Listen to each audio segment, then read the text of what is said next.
So mga kaibigan, flex ko lang sa inyo yung aking unang sahod sa Facebook. Bago ko i-flex sa inyo kung magkano yung aking naging unang sahod, gusto ko lang magbigay ng kaunting encouragement. Kasi alam niyo ba mga kaibigan, na munti ko nang sukuan itong aking page. Parang naisip ko na hopeless, parang wala nang pag-asa itong page ko, na kahit na napupuyat ako sa pagre-reels, sa paggawa ng content, no? Parang wala hindi pinapadaan sa mga Facebook newsfeed kasi nga, mga kaibigan, ako ay nagkaroon ng violation dahil nga sa pag-fact check sa akin, no? So, nagkaroon ako ng violation, mga kaibigan, at dahil doon, less distribution kasi less not recommended ang aking page. So, parang gusto ko na siyang sukuan kasi kahit na anong gawin ko na pagpo-post, walang nangyayari. Pero instead na sukuan ko siya, ang ginawa ko, mas lalo ko pang inigihan. At talagang dinamihan ko, halos, sabi ko nga mga kaibigan, minsan natutulog ako, 2:00, 3:00, talagang pinagpuyatan ko. Sabi ko, hindi ako susuko, no? Ako yung tao na hindi sumusuko sa buhay, no? Ugali ko kasi na kahit gaano kakahirap, no? Mas mahirap, mas lalo kitang hindi susukuan. Ganun yung ugali ko. So, pinagpatuloy ko mga kaibigan, kahit na parang walang nanonood sa aking mga live, no? Kasi nga, not recommended less, at saka less distribution, no? So, shadow ban, in short, shadow ban. So, kahit walang nanonood sa live ko, minsan 1, 3, marami na yung 3. At minsan talaga nakikita ko 0. Pero tuloy pa rin ako, nagla-live pa rin ako. Andun talaga mga kaibigan yung determination. Hanggang isang araw, nagulat lang ako mga kaibigan na tinanggal na ni Facebook yung aking pagiging not recommended. Kumbaga, aking violation natapos na, naka-1 taon na. So, nawala na yung violation ko, naka-1 taon na. So, recommended na ulit yung page ko. At yung mga kaibigan, nagtuloy-tuloy naman. Nagkaroon ako ng mga viral videos, no? At yun nga, dahil doon mga kaibigan, talagang nakita ko lumaki yung aking kita sa Facebook. Pero, mga 1 buwan lang mga guys, no? Ang dami kong na-viral mga videos Merong mga 900k views, pagkatapos mga 74k share, mga ganyan, mga kaibigan. So, mga nagba-viral talaga. Alam nyo, doon naman ako na-fact check ulit ng Rappler at ng Verifiles. At dahil doon, nagkaroon na naman ako ng false information daw at not recommended na naman ulit. At yun, bumaba na naman yung aking earnings. Pero ang kagandahan nito mga guys, kasi dahil at least 1 month, naka-1 buwan din na recommended yung page ko at nakapagpa-viral ako. So talagang lumaki yung aking earnings. Ito mga guys, papakita ko sa inyo, no? Noong October 24, ayan no, naka-receive ako ng payment galing sa Facebook, $337.60, no? So, mga kaibigan, nung pinagpalit ito, no, converted into peso, meron akong 18,567.99 pesos. So, ang laki mga kaibigan. And then after that, nung October 27 naman, 3 days pa lang ang nakakalipas, binayaran na naman ako ng Facebook.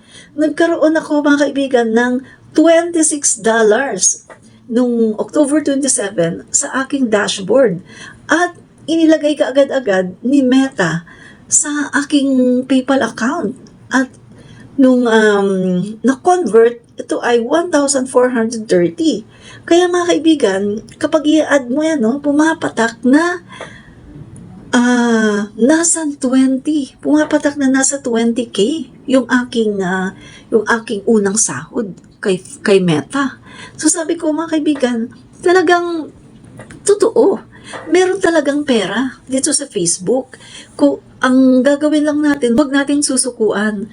Kahit na sa tingin nyo, parang wala nang pag-asa, parang laging namumula yung dashboard nyo, tapos parang hindi lumalaki yung inyong earnings.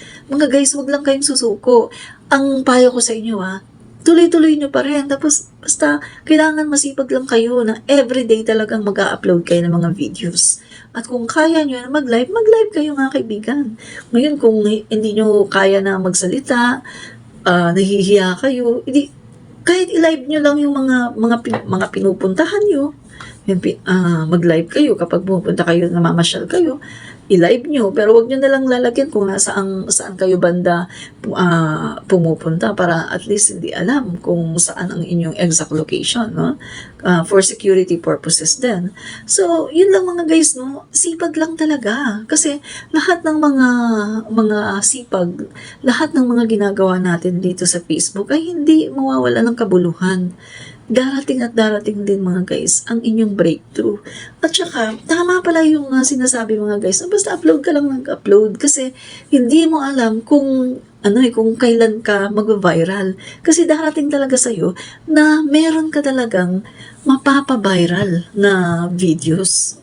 Mga guys, sa totoo lang, pati yung aking YouTube, although yung YouTube ko ngayon, kaka-invite lang sa akin na mag-monetize, no? So, bagong-bago pa talaga yung invitation sa akin, no? So, under review pa. Pero mga guys, alam niyo ba, muntik ko na rin talaga sukuan yung YouTube. Hindi ko na nga pinapansin, no? Meron lang sa akin nag-encourage dito na sabi, Admin Rich, sana mag-live ka rin sa YouTube kasi nanonood din ako sa YouTube. So, dahil doon, na-encourage ako na ituloy yung aking YouTube, mga kaibigan. At alam niyo ba, nagulat ako mga guys, nakapagpa-viral ako ng video. At yun nga, sabi ko, nako, yung algorithm ko, Miss Universe, no? Yun ang mga nag-viral sa akin ng video. Ganun mga guys. So sabi ko, wow! So, kaya pinagtutuloy-tuloy ko na, mga kaibigan, na talagang nagko-content ako ng mga tungkol sa mga Miss Universe. Pero syempre, meron din akong mga political, kasi political commentator naman talaga ako.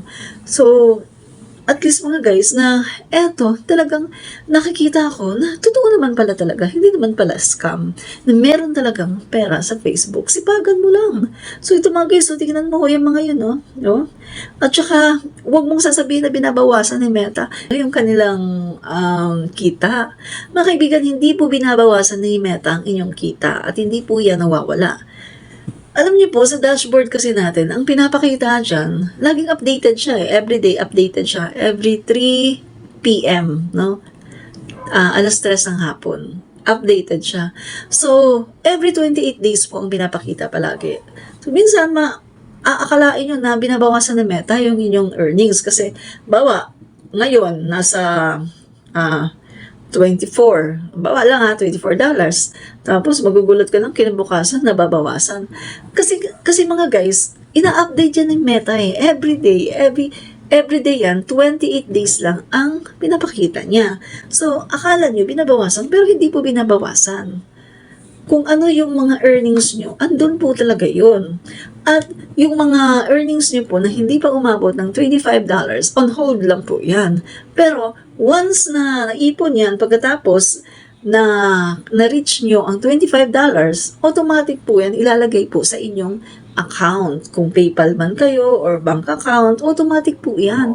Kasi yan po yung naranasan ko, no?